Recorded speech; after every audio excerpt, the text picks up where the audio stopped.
We're back on NFL Live, and as we count down to training camp, Adam Schefter bringing us his take on some of the biggest storylines of this NFL offseason. Today, he's taking us inside the Browns quarterback room, what their plans are for deciding who will be under center week 1.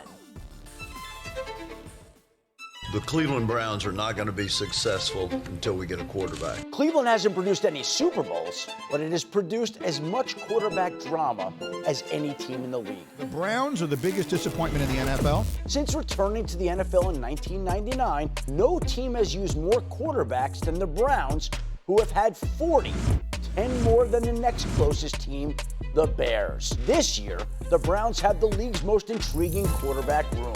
There's former NFL Comeback Player of the Year Joe Flacco in a return engagement to Cleveland, former first-round pick Kenny Pickett trying to prove something, third-round pick Dylan Gabriel, and fifth-round pick Shedeur Sanders. It's just me versus me. You know, I can't control any other decision besides that, so I just try to be my best self. They're being graded on every play. There's a variety of things that they're being graded on, but obviously for the quarterback, decision-making, technique, accuracy. Joe Flacco's going to be the day one starter. We know what Joe Flacco is. Kenny Pickett has been on 3 teams in, a year? The Browns are used to turning to rookie quarterbacks. Since 1999, they've had 12 different rookie quarterbacks start 89 games. I think the focus should be on the rookies. We know what the veterans are right now. Browns own 2 first-round picks in the supposedly quarterback-rich 2026 NFL Draft. If Flacco, Pickett, Gabriel, and Sanders don't work out again, the Browns will be adding to their quarterbacks play total and starting another. The Cleveland Browns select. Woo, the drama. Okay, Graz, what are you hearing about how the Browns plan on tackling this quarterback competition heading into training camp? Laura, I think they plan an honest 4-way competition for the starting job, and I don't think they're closed off to the idea of one of the rookies, be it Dylan Gabriel or Shedeur Sanders, winning that job. The issue will, of course, be how the practice reps are stacked. Throughout the offseason program, they got creative with how to make sure and get everybody the right number of reps, the rookies needing more to get their feet wet in the league. But come training camp, when practices are a little more structured, it might be tough. And I think you'll see Flacco and Pickett sort of at the front to begin with because they are veterans and they have the experience. And I think that's how the Browns want to set it up. It's not impossible to imagine Gabriel or Sanders running one of those guys down and taking the starting job in camp, but it seems like they're going to be starting from behind. To Adam's point, though, I mean, just because somebody starts week 1 for the Browns doesn't mean that's the only guy they're going to use all year at quarterback. Yep. I mean, hell, Grass, just because you give somebody $240 million don't mean they're going to be the starter. Whoa. So, Yeah. you know, anything goes in Cleveland. Here's the thing, man. I look at these 2 young quarterbacks they took in Dylan Gabriel and obviously Shedeur. And you think about Flacco with his probably mastery of what they want to do offensively by being there the longest. Kenny Pickett obviously is one of those quarterbacks drafted first round. They want to see what he is. But to your point, Graz, a 4-way competition is the best thing that it needs to be going into training camp. Because what you want to see from rookies is a mastery of the playbook. Can they play with confidence? Can they play with rhythm and timing? The Cleveland Browns still want to run the football. That is something that they want to do, which helps young rookies play early when they get drafted in the franchises. The only thing that gives me pause is the fact that Joe Flacco is going to give them a sense of calm with his presence, his obviously veteran, and he's played there before in playoff games, which is going to make it, to me, very hard for them to make a decision on one of those other 3 guys if Joe just shows them any semblance of being able to command this offense and put the ball where it needs to be. Well, I think to your point, Marcus, that's going to give them an answer whether they like it or not. I don't think they know who's going to be the quarterback. And the thing about the spring, when you talk about OTAs and minicamp, you don't win a job then. You can lose a job then. They can see something where they're like, yeah, this ain't the guy. But at that stage, you can't win it. You got to wait till training camp, and you got to do a lot to win that job if you're a rookie. And to your point, Marcus, if they go throughout the season as Joe Flacco is the starting quarterback because they think he is by far the best option, that tells you come draft next year, they're going to get a quarterback because one of these young guys didn't unseat Joe. And again, with Joe, we know what the future is. He's 40-plus years old. He is not your quarterback going forward. We're back Back on NFL Live, but let's check in on Odell Beckham Jr., who was at MetLife Stadium visiting his old stomping grounds with his son. He posted on IG, bear with me here, this one's going to be embarrassing. Man, yo, daddy did some crazy bleep here. We changed the game and inspired a generation who came behind us. We still got more to do. I'm loving every second. I get with you and can't wait to see what you do in this world. Your turn, twin. Oh, the pain. I'm sorry. I'm really nerdy. Giants wideout Malik Neighbors commented on the post. He said, we still got work to do. And then Brian Burns added with the eye emoji, OBJ back in New York. We'll see. All right. Plenty of wideouts on the move this offseason. The Rams, of course, acquiring Davante Adams as Cooper Kupp went over to the rival Seahawks. DK Metcalf was traded to the Steelers before signing a long-term deal. And then more recently, George Pickens landing in Dallas to play alongside CeeDee Lamb. So let's bring in our wideout to talk about some of these moves. Hawk, let's start in Dallas with George Pickens. This move works if. This move works if the sun goes down tonight, meaning it's a guarantee. I love it. George Pickens to the Dallas Cowboys because it right-sizes where he's at in his positional development.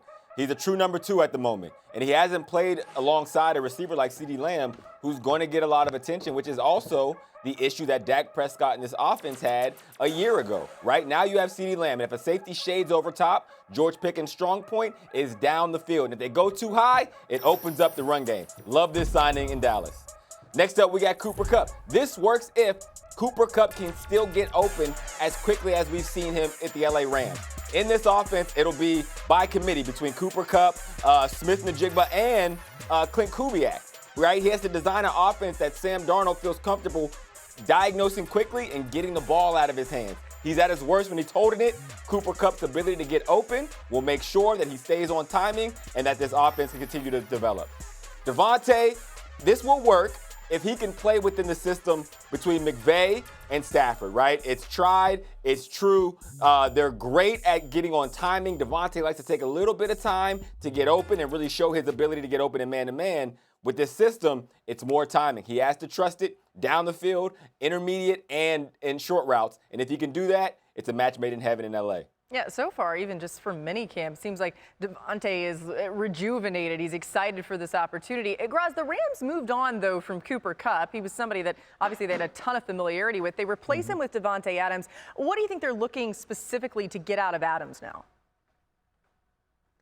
Yeah, sort of a better version of what Cooper Kupp had sort of become last year.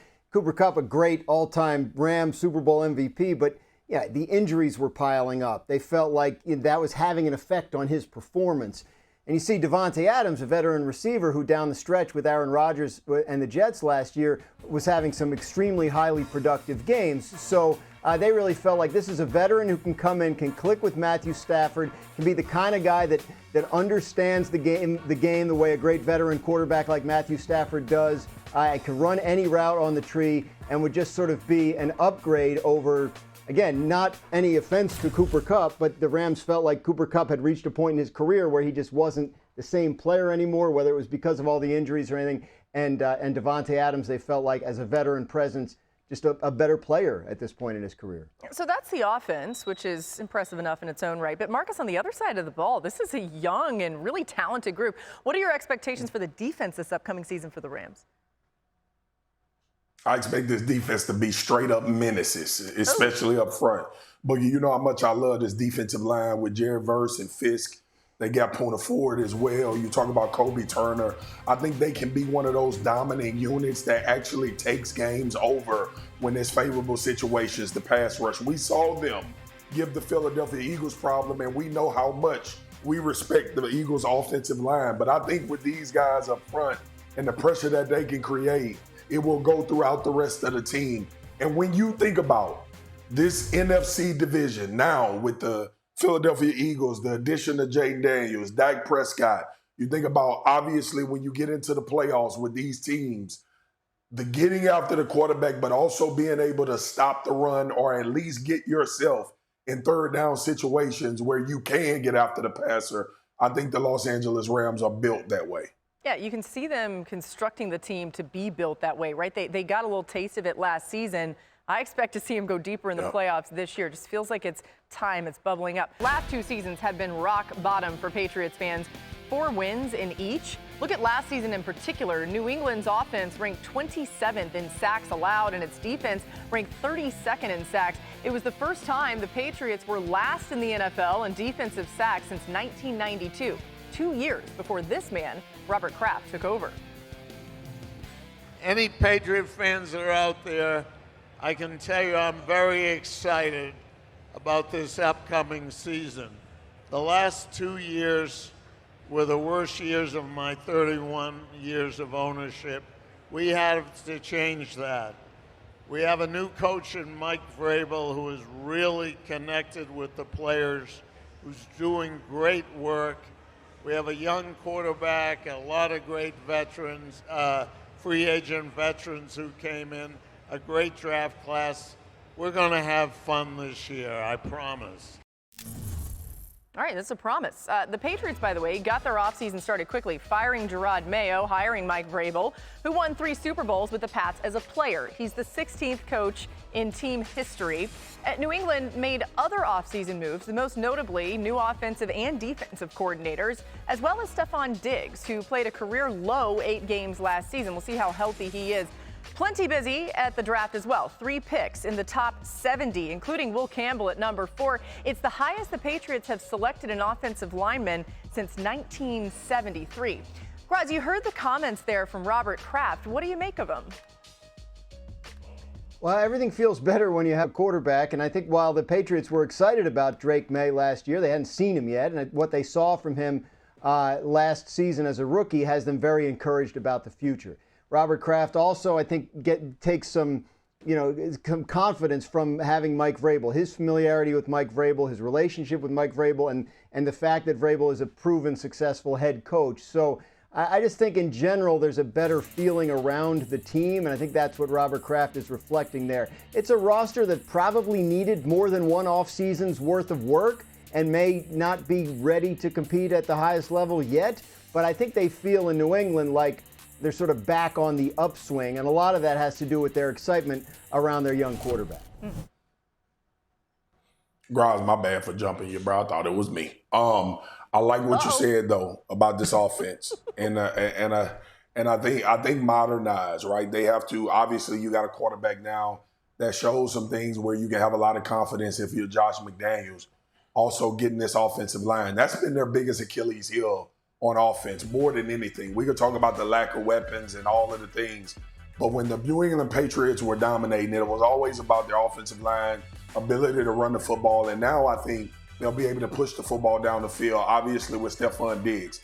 And don't sleep on personality and the way and the type of guys. Mike Hollins is a dog. We saw him be that in Buffalo.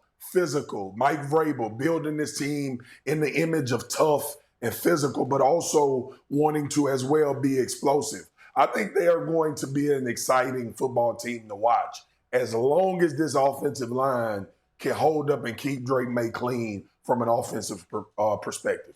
Yeah, I think that's important, especially for this next question I'm about to ask Hawk. Do you think the Patriots, Hawk, have added enough talent around Drake May going into year 2? And maybe I am referring mostly to the O-line. I think so. I think Stephon Diggs really helps that as well. It's kind of what we talked about with Bryce Young. Giving you a bona fide number 1 that you can get the ball out to, they can separate, get open early, but you got to trust. He hasn't had that. All the promise that he showed with the lack of offensive line depth and the lack of weapons gives you a lot of excitement. Okay, we're going to give you Stephon Diggs. We've seen Stephon Diggs do it at every stop with every quarterback, and I don't suspect that to change in New England.